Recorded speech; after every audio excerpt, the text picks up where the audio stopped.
Going to get in to see one of our marijuana counselors, which we're very proud to introduce into this market that our competitors don't have. It's about a 15 to 30 minute process, and we're going to go over all the legality of being a patient, some of the do's, and more importantly, some of the don'ts of smoking cannabis for medical purposes. There's a lot of negative side effects to medical cannabis that people don't realize, and we go over all those in detail, and we also brush on all the legal issues associated with them having their recommendation in the state that they come from. Now, I want to stress the same type of HIPAA requirements that would apply to any medical facility also work. We are completely bound by the HIPAA regulations.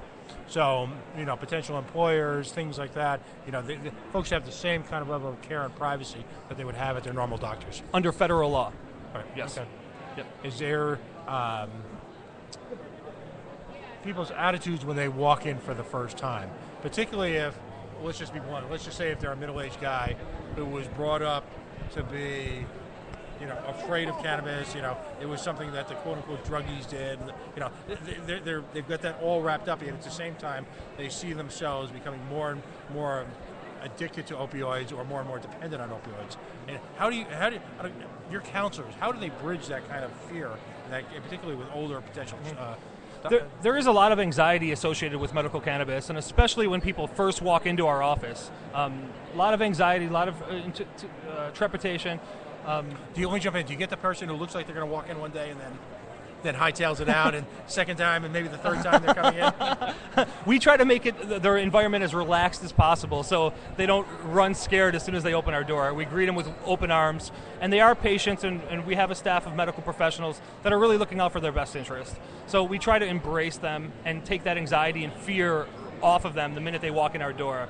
And we do that by hiring good quality staff members. We employ 49 people throughout New England. We're very proud to be job creators, and we only employ the best. When you come to a CannaCare office, you know that the people that are taking care of you have been vetted, and they've been trained properly by medical professionals and also marijuana professionals.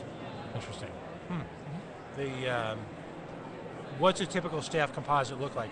Who's going to be on site, say, in your Seekonk office? If you come into our Seekonk office, you're generally going to see 3 of our team members plus one of our doctors. The receptionist, the counselor, and then we call them the checkout person, which basically just helps the patient through the registration process, whether it's through the online portal in Massachusetts or in Rhode Island, the paper forms. That last person is just going to check everything over to make sure that when that patient walks out, they have a clear understanding of their responsibilities to register with the program, and some of the negatives, some of the do's and the don'ts of the registration process, which could be tricky for a lot of patients, especially the older patients in Massachusetts, due to the uploading of documents, uploading of photos onto the DPH's website. It's tricky for a lot of folks. They're not used to dealing with technology at that level. Yeah. What about insurance? Have you had any signs of it? Like, does insurance cover anything that these people are coming in to get? Zero, unfortunately. At CannaCare, it's our opinion that 7 to 10 years, we're going to have a national medical program, and medical marijuana will be bought at Walgreens, just like narcotics are bought at Walgreens right now. And our doctors will have more control over the dosing and control of the species of marijuana that person is consuming. How do you counsel people with how to work with their employers? That's what I happen to work in an environment where if I work in the commercial truck business, if there's an accident, you stop what you're doing and go down and. Well, all the regulations are very clear in each state. It's 100% up to the employer whether they're going to allow their employee to consume medical marijuana. If the onus lies on the employee to tell their employer that they're using medical marijuana.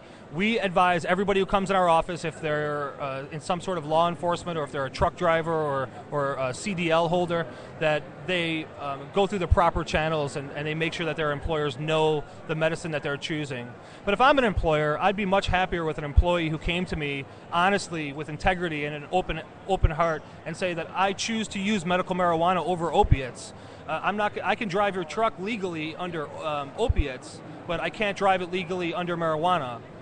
At that point, at every point, it's a matter of employer confidence in that employee, and it's up to the employer if they're going to allow that employee.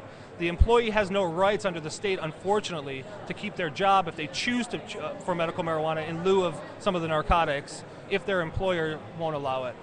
Interesting. And yet, at the same time, you could be, taking any one of the prescription painkillers, and please correct me, I could be wrong on this. Really, not have to inform your employer that you're taking Correct. a much stronger narcotic. Correct. Which could be addictive in nature. Addictive and a lot of long-term health repercussions. I mean, especially here in New England, we have a massive opiate epidemic, and the doctors prescribing these opiates, in our opinion, are doing the patients a great injustice, and also doing the community a great injustice. What do you say then to the political and the medical community at large, as well as you've got this dichotomy? You've got the ability to integrate a proven technology, for lack of a better term, with cannabis, into the medical environment, which will operate at a lower cost. I mean, at certain times you just bang your head against the wall and the frustration must be overwhelming. Every day we bang our head against the wall. That's for sure. It's a very challenging business. It's a very regulated business. And we're bound to follow those regulations. We have a lot of employees that count on us. We're not going to skirt any of the state-issued regulations for a short-term gain. And to answer your question, every day our staff is banging our heads against the wall. Do you prescribe medical marijuana for that? Absolutely, we do. Absolutely, that's a qualifying condition. Where do you see? I mean, in terms of states. I mean, I imagine running a business of this sophistication, you're following all the states. Where are the big battlegrounds coming up? The big monsters that everyone's eyeing is Illinois, which already have a program in place but not implemented. New York has a very interesting program, and the most interesting and the most desirable for anybody in the cannabis industry is Florida. Florida lost there was a citizen referendum. We lost the election by a half a point. They needed 60% of the population to vote for it, for the citizen referendum, and they got 59%. Actually, more people voted for legalized marijuana than voted for the governor in the state of Florida during that election. That's correct. And but November 2016, it's on the ballot again, and it's a presidential election. We've earned 58.5% during a midterm election. We're going to crack that 60% come this presidential election. We're very confident. I think things are looking positive for Florida.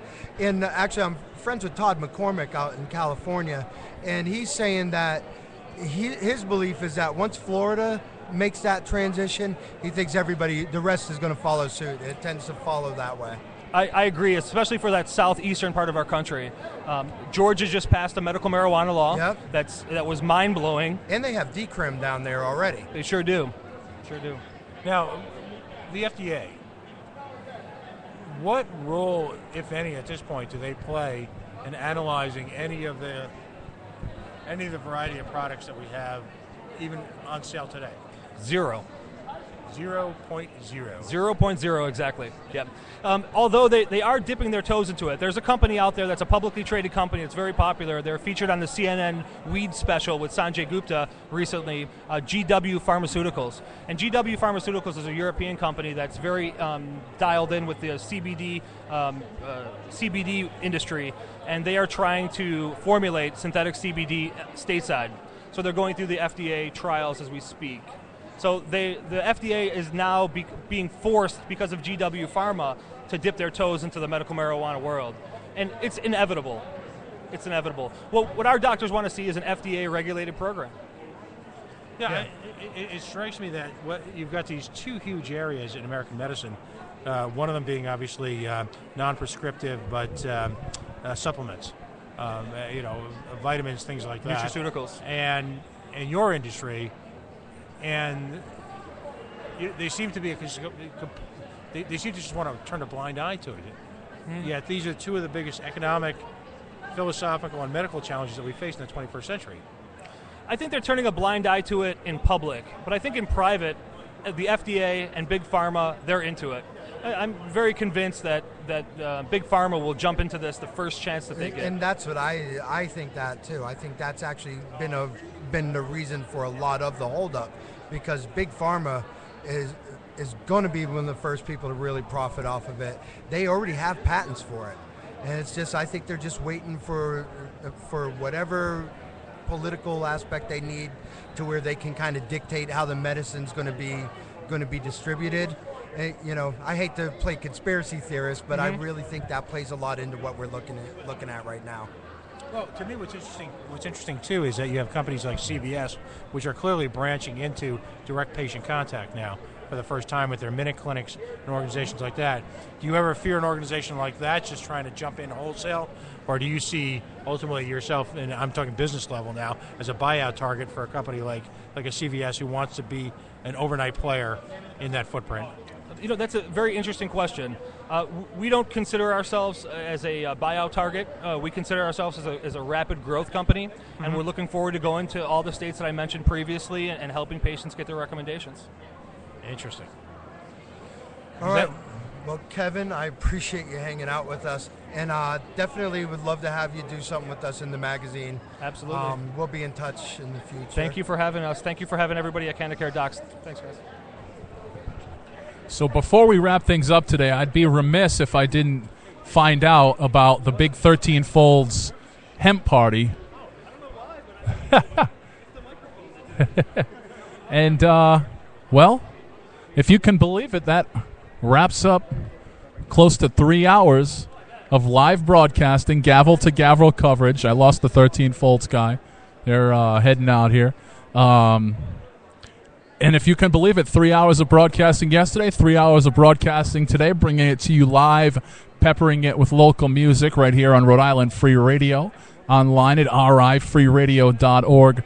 Of course, the Coalition online at coalitionradio.us. You can get their podcast there, and, of course, blog content as it continues. Echoes of Petra up next, some local music. This track is called Slap Your Savior. It's right here on Rhode Island Free Radio.